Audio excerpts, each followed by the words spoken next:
古语听波阔，交地支。作者沈传奇，儒家少妇郁金童。海燕双车大无量，九月寒丁吹无叶。10年经树一辽阳，玉龙河谷印书断。丹凤生南秋野中，水为寒秋独不见。见到明月照流红。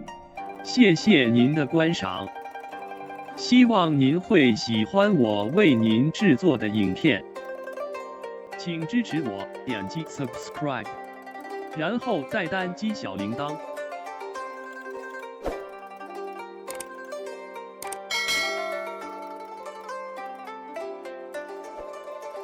请点击下面观看同一系列的影片。